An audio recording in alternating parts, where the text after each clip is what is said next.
I think that's actually started. There we go. That's how much I was prepared for that because I was still trying to connect it to LinkedIn. Welcome to the CMO Marketing Podcast, the Fractional CMO Podcast. I am your host, Simon Dell.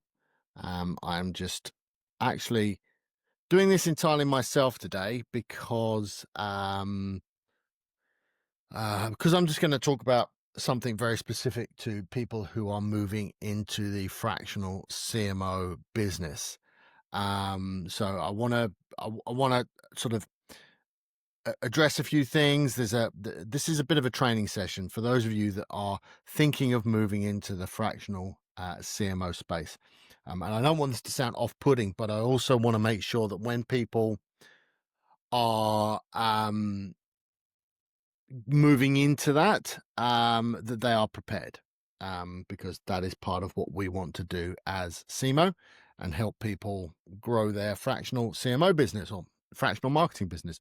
So that's what today is about. If you want to find out more about us, www.cemoh.com. You can find me, Simon Dell, on LinkedIn. There are some other Simon Dells, but it should be pretty obvious which one's me. So please come and connect on LinkedIn, no matter where you are in the world, especially if you're, overseas, New Zealand, Middle East, North America, Europe.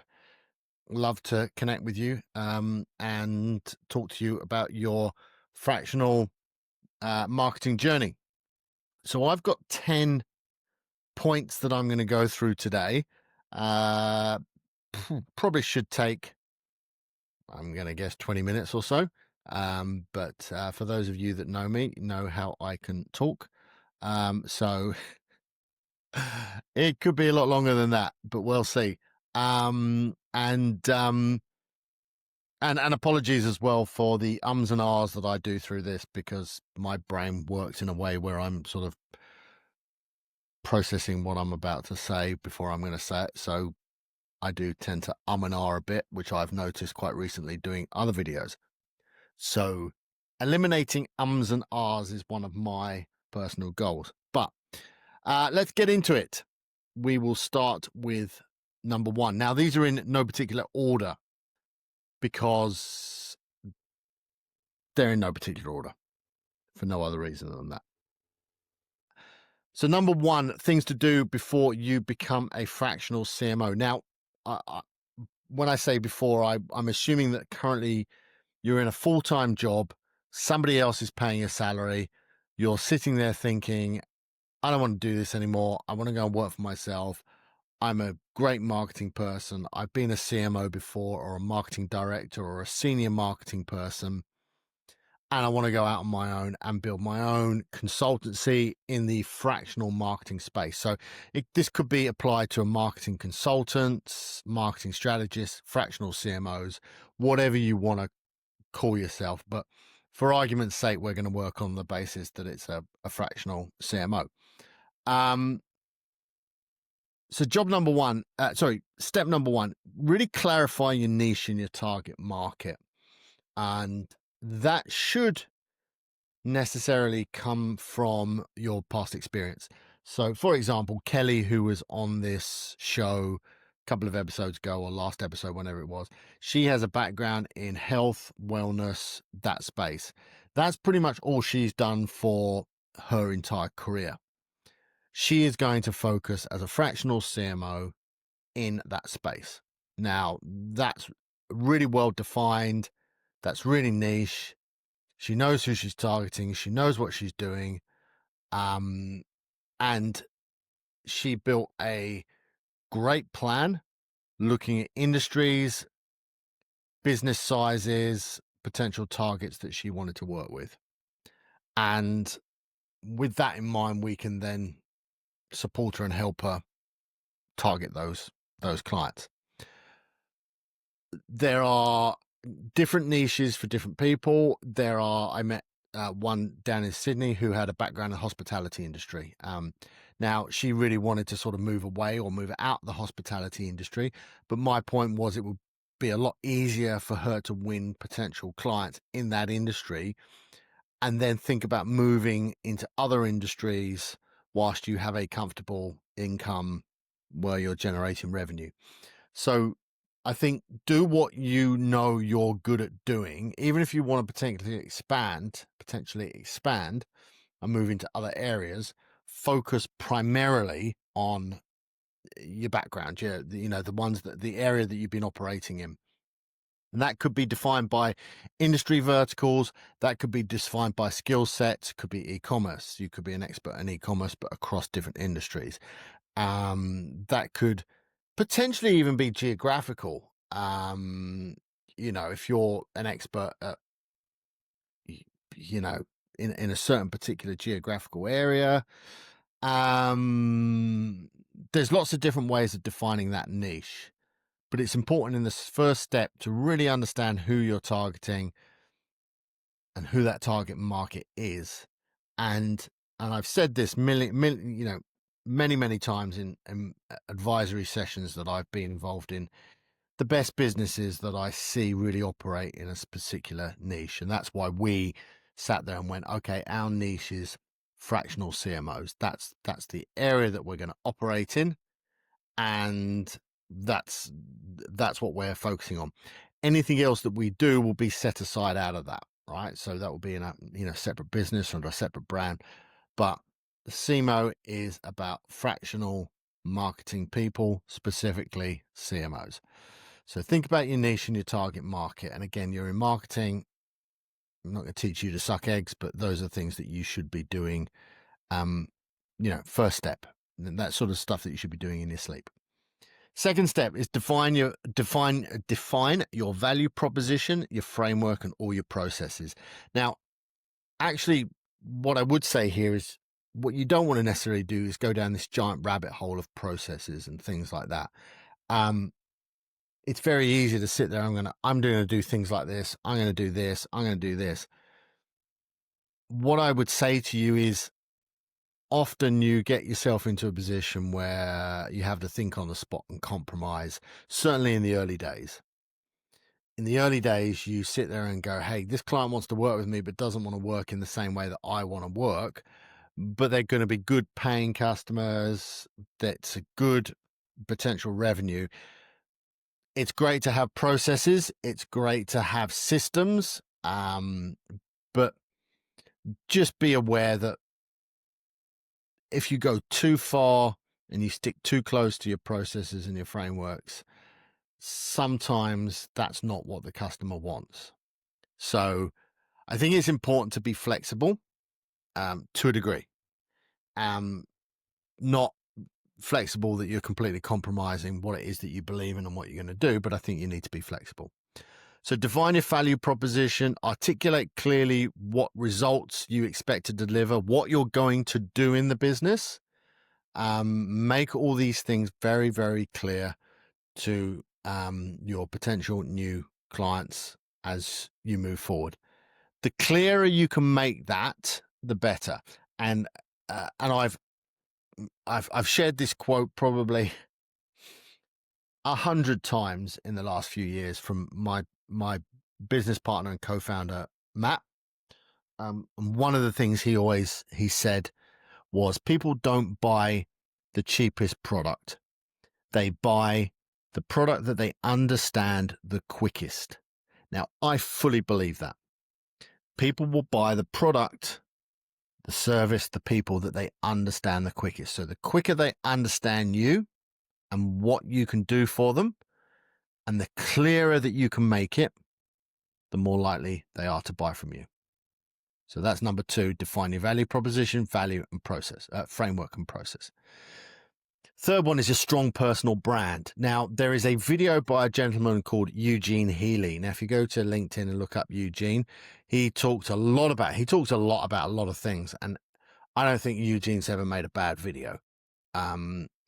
But there is a video that he specifically made, and we're talking about this on the end of October. He made this video, I think, about 2 to 4 weeks ago. So early October 2025, depending on when you're listening to this, late September 2025, about the growth of personal brands in businesses. So this is about you growing your personal brand. Katisha Hembrow, who was on an early episode here, She talks about how to use LinkedIn for that. Your personal brand is the gateway for you to grow your business. So everything that you do as well, you should have already defined that personal brand. Who is your personal brand? What is it? What does it stand for? All those kind of things. But make sure that that's reflective in your LinkedIn, your website, your portfolio. Make sure it reflects your experience and your focus. And again, Eugene Healy, go and watch some of his videos, go and follow him on LinkedIn. But you need to define your personal brand. Number 4, completely different to the first 3. Prepare some cash reserves. You need to prepare your business to not make any money for the first 6 months. Now, when I left a role and I went out on my own as a consultant, which would have been 2016, I think, and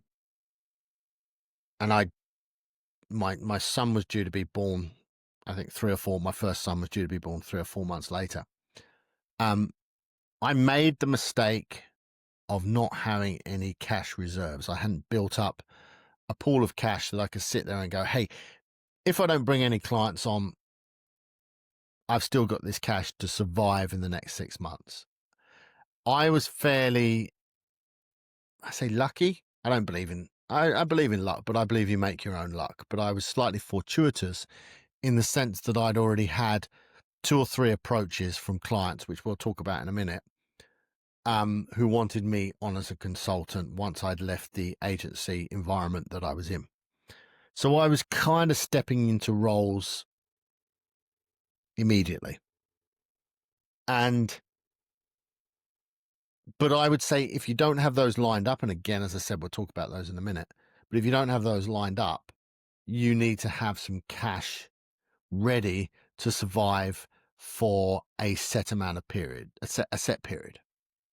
Now, that might be 3 months, that might be 6 months, that might be 12 months. If you can have 12 months worth of cash set up, life's good. Okay.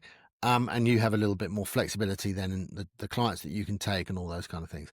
But have a think about building up your cash reserves. So if you've got 0 cash in the bank now in October 2025, please don't quit and start a new job, a consultancy job in January 2026.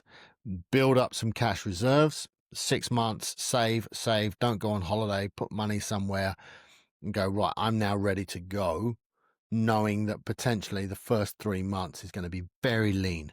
Potentially the first 6 months is going to be very lean. So that's point number 4, prepare your cash reserves.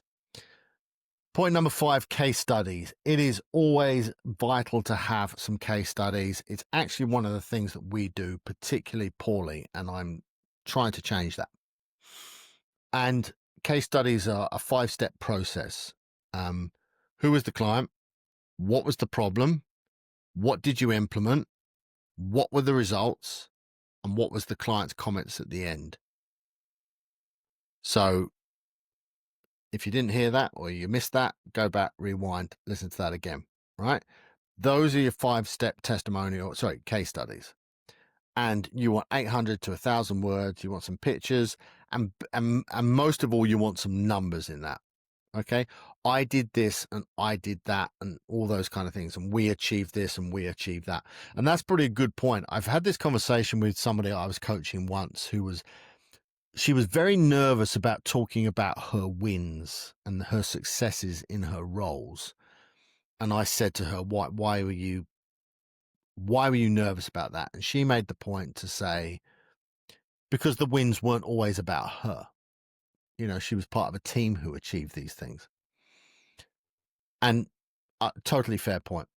But that's kind of like saying, you know, somebody like Cristiano Ronaldo or Messi, you know, sit there and don't take the plaudits of being, you know, the best footballers in the world and all those kind of things. You can still have success with the team and you can still be very good at what you do. Those aren't mutually exclusive things. You can do both.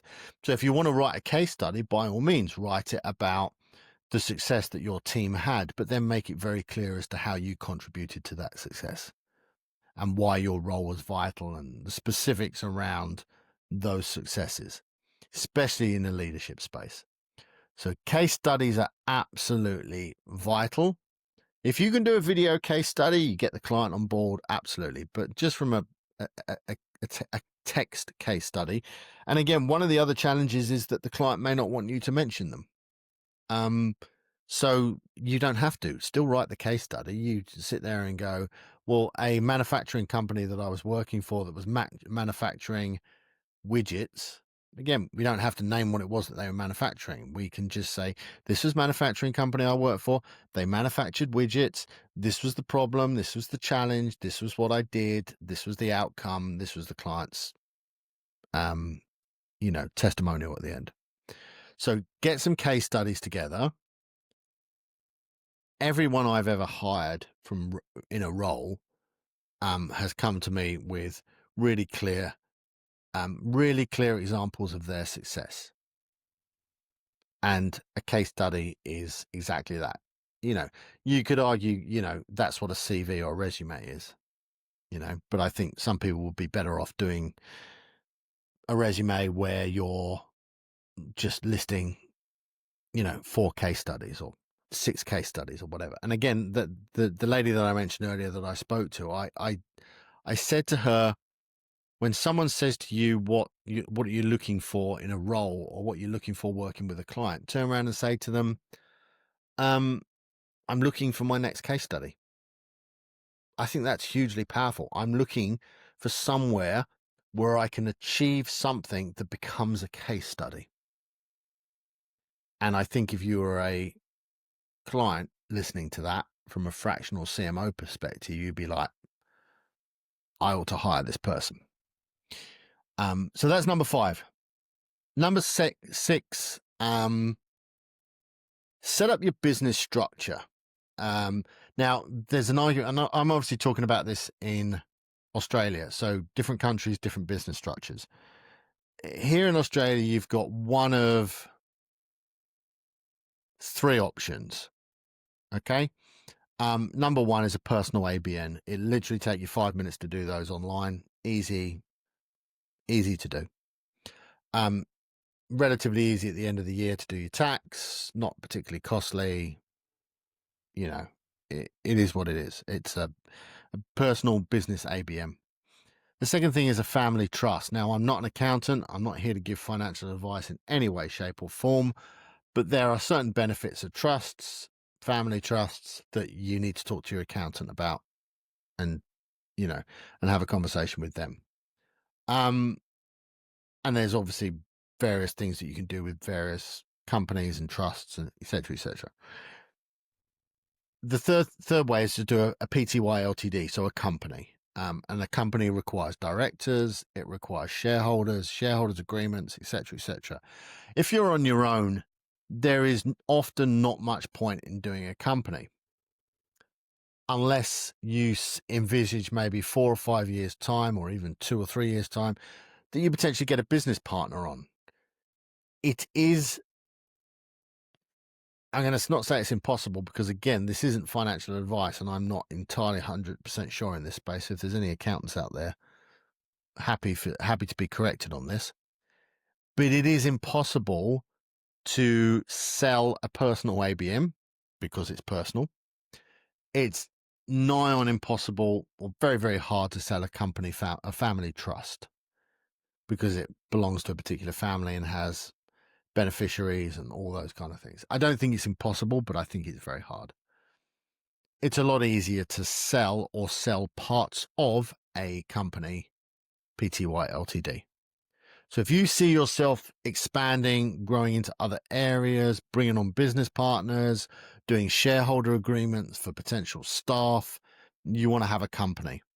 What I would also say is it is quite hard to move from one to the other once a business has been established. It's not impossible, but you can't turn a personal ABN into a company ABN. It doesn't work like that. You would have to stop the company personal ABN and start a company ABN, at which point all your trading, you need new bank accounts, etc., etc., etc.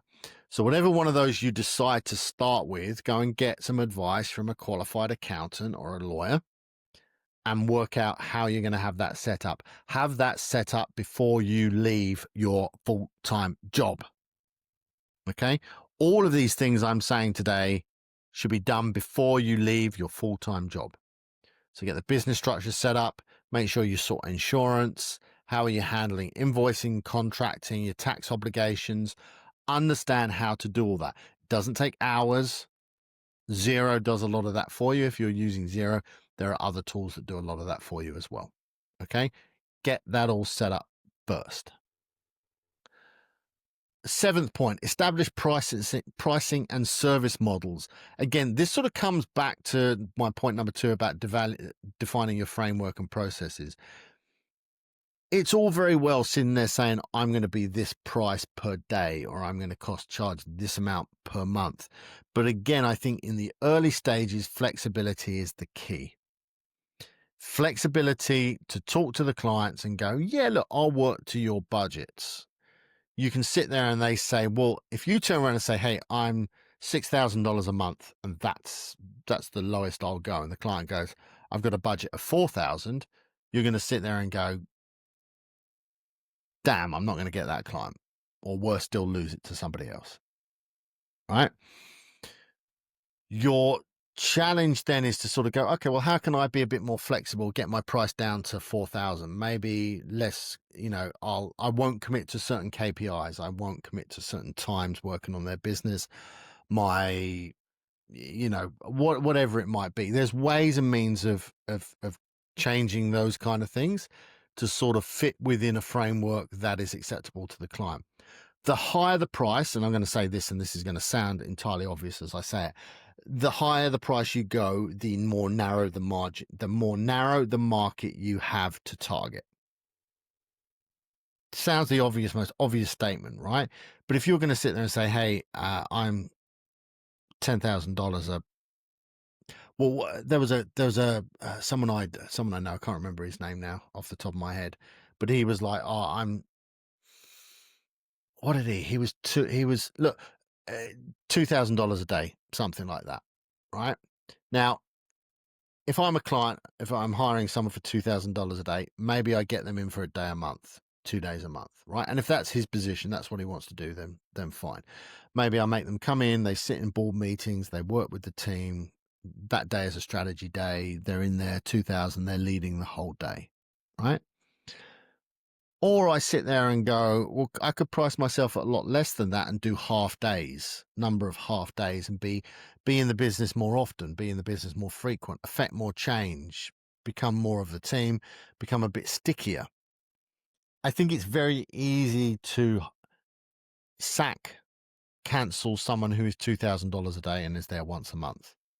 I think it's a lot less easy to sack someone who is there charging $700 for a half day and is there every week.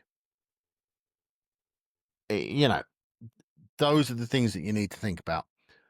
We have a guide on our website, cemoh.com, about pricing structures and things like that.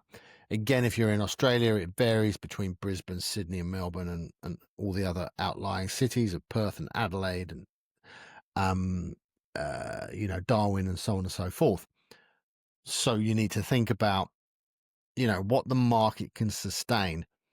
If you're a retail expert, the amount of money that they're going to be paying is a lot lower. If you're software, SaaS, AI, tech, you'll be able to charge higher. If you're going into government, you'll be able to charge higher, right? So you have to have a think about all of that in context to what you can charge. So establish your pricing. Establish whether you want to charge by the day, by the hour, by the month. Monthly retainers is our preferred model. So X amount of $1,000 a month, and then linking that to KPIs. Not linking it to time, which you may still have to do a bit of that, but linking it to KPIs. I will do this. I will achieve this. I will do this. I will make sure we do this. That's what you are sitting in there. Now, if you can do all that for half a day, client doesn't care. You're hitting the targets that they want. So think about that. You may sit there and go, I will also commit to 2 half days in the office, or video calls whenever you need them, etc., etc. So, but think about your pricing and service models. I'd love to say you could do all this from working from home. The reality is that bandwagon is moving back in the other direction now. Clients want people in the office. Nothing you can do about that.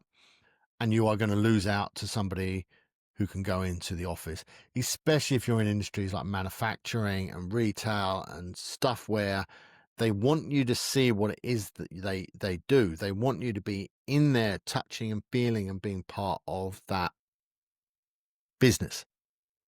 So think about that. Last 3 points.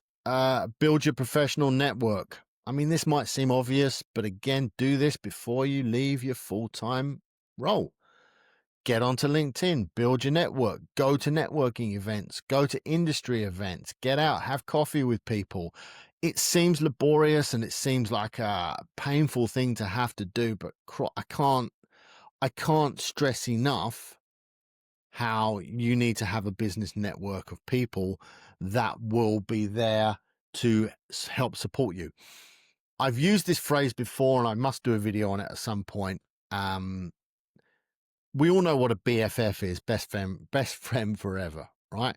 And I have this concept of BBFF, which is business best friend forever. And the idea being is like a best friend forever, it's someone that you meet up with a regular basis, talk to on a regular basis, share anecdotes, share stories, have a beer, have some lunch, have a coffee, whatever it is. But a business best friend forever is looking out for you, is potentially looking for referrals for you, is wanting to introduce you to clients in the same way that you are then doing that for them as well. So if you could sit there and go, hey, maybe I've got 20 BBFFs and you have this little core network of people that you know well, who are going to refer you, introduce you, invite you to events, invite you to things that perhaps you wouldn't have got invited to in the first instance. That is super important. You build that network before you leave your full-time role. People that will refer you, introduce you, invite you. That is what a good professional network does. Now, I would say that there's 20 people that you want to keep close to you, but I would say beyond that, you probably want about 100 people in that Rolodex. Now, again, as is my way, there is a famous story of a financier in New York. I'm not talking the man with the island. But there's a famous financier in New York who had a Rolodex, who still recently still had a Rolodex. And in that Rolodex was everybody he'd ever spoken to. But in that Rolodex, or important people that he'd ever spoken to, people that he felt were essential to his business growth. And in that Rolodex was their name, their contact details, their birthday, their husband's name, their children's name, where they lived, etc., etc., etc. He had a little biography of every person he knew, so that when he caught up with them, the first thing he would ring up and say, how's your husband doing? Or how's your wife doing? All right. And he'd use their first name. So how's Jane doing? How's Joe doing? That's what a professional network is. And I'm going to digress on this one as well, because I think this is an important lesson to understand. There was a study done in American high schools, a long-term study over, I think, if I remember rightly, 300 high schools. And they went to the high school and they said to everybody, who is the most popular person in this high school? What they were trying to do was understand popularity in schools and what makes some children more popular than other children. And it was a big study. And they came up with, interestingly, a singular, conclusive reason for popularity. And before I tell you what that is, think about that. And when I tell you what it is, take it to the business world. And we'll do that afterwards. It had nothing to do with sports prowess, intellectual capabilities, family names, nothing like that. The most popular kids in American schools were the ones that did what I would describe as micro acknowledgements of the other children. So they would be walking down the hallway or in the cafeteria or outside or even outside school in the real world, and they would be going, "Hey Steve, how you doing? Good to see you, man." Simple micro acknowledgements of other people, acknowledging that other people existed and that they had been seen by you. That was what made kids popular. The ones that did that and did that frequently, consistently, and well were the popular kids.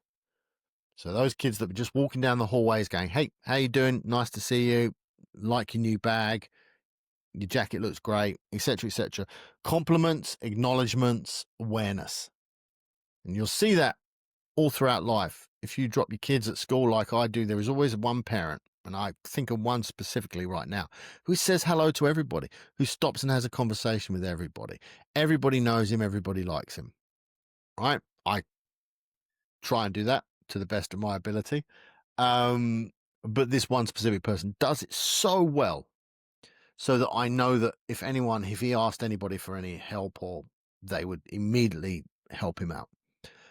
It's the same if you're in an office. If you go into an office, walk the floor in the morning. That's what everyone suggests. Walk the floor, say hello to everybody, meet people, greet them, say hello, ask them how their weekend was, talk about a favorite TV show. But you don't have to go into that depth. You just go, "Hello. Hey, how you doing?" If you can add a little, a little flair onto the end of it, like, all the better, but just micro acknowledgements. So take that to your fractional CMO career. If you do micro acknowledgements of people, be that on LinkedIn, face to face, on email, phone calls, whatever it is, micro acknowledgements. See if you can do 5 micro acknowledgements every day, 5 different people. Make a list of them. Start doing micro acknowledgements. See how that then starts to benefit your business. So my point there, build a professional network. Do that. Think about who are the people, your BBFFs. Could be accountants. Specifically, let's talk about fractional CMOs. So that network could comprise of other fractional CMOs, accountants, business coaches, consultants, people that are talking to the decision-making people that require marketing and leadership. That's your network. Last 2 things. Get your contract right. Now, if you're working through us, we'll handle that all for you. But if you're not going to work through us, get a contract that you can send to people and you're comfortable that it is watertight. Get a lawyer involved. Farah, my partner from Prosper Law, has done one of these recently. Talk to her, get a contract. She will help you out. Something that when you put in front of the client, go, "This is my contract." The contract should have, obviously, at the end, a schedule of things that you're going to do, but also terms and how they pay you and how frequently they pay you and how quickly they need to pay you. We have a system where we charge a security security deposit, which sits in a secondary bank account as refunded at the end of the contract. That's important. Okay. Now you may not be able to do that. There may not be something that's possible for you to do within the framework of your business. But have a think about those things. That's what should all be in the contract. So there's no surprises and they don't sit there 6 weeks in and go, "Oh, I didn't know that was there." Make it very, very clear. You don't want a 10-page contract. A 3-page contract that outlines everything that's going to happen is all you need. Again, listen to Farah. You need to talk about intellectual property, who's liable if something goes wrong, etc., etc., etc. Get your contract right. The last 2 things, which is number 10, and I actually had a bonus one at the end because I think the last one that I'm going to talk about actually applies across the whole 10 things, right? But the 10th one is to get your first client before you leave your full-time job. Now, I understand that there are some potential conflicts of interest in that. but you need to leave your job. And this is why I talk about, eliminating cash flows and things like that. Protecting your cash flow by building up cash reserves. Okay. Because if you can't do this number 10, then you need to make sure you're doing the other one or the other. Right. But get your first client before you leave your full-time job. Now, that's hard. You potentially squirreling away around behind your employer's back. But I would say to you, if you can get that first client who goes, "Hey, I want to consult. I want you to consult to me. When are you ready to start?" And you go, "Hey, I got a 4 weeks notice with my current employer. I can start on this date." And if they're happy with that, you know that you're going from one straight into another client. That's probably the hardest one I've said out of these 10 things. But if you can do that, and I was lucky enough to do that. I was lucky enough to go with 2. And I think one was on a $7,000 a month retainer and one was on a $5,000 a month retainer. And remember, out of that, I've got costs, insurance, superannuation, tax, etc., etc., etc. But that at least gave me a really good base to start with. And if you can do that, it makes that leap so much easier.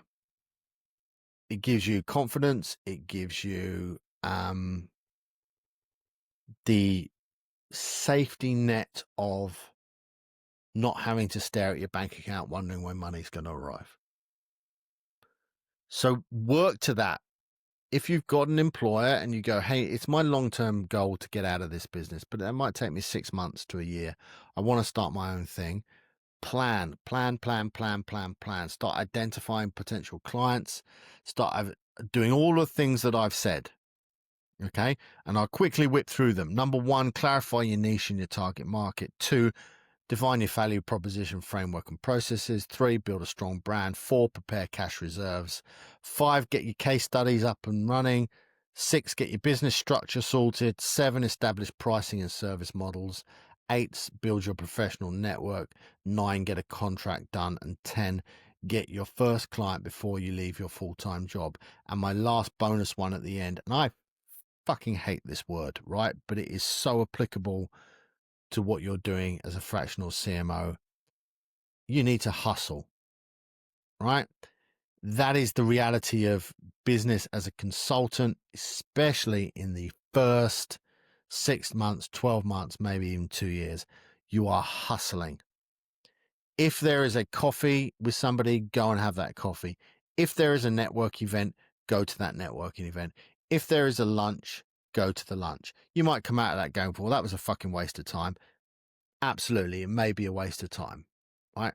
I still do it to today. I went to something Friday. There was 5 people in the room. Okay. I made 2 good contacts out of that room. Okay. It's hustling, right? It's that Gary V horrible, you got to hustle thing, but you do. And I've advised people on this before. I advised an events business and she said, "Oh, I don't want to do that." I said, "But that's business. That's business for the first couple of years of your business life. Just hustling, talking to people, building relationships, building that network, growing those connections, keeping in contact with those people, whether that's phone calls, SMS. SMS is a hugely powerful tool. I think people don't pay attention to. A little SMS here or there, invites to events, all those kind of things. Hustle.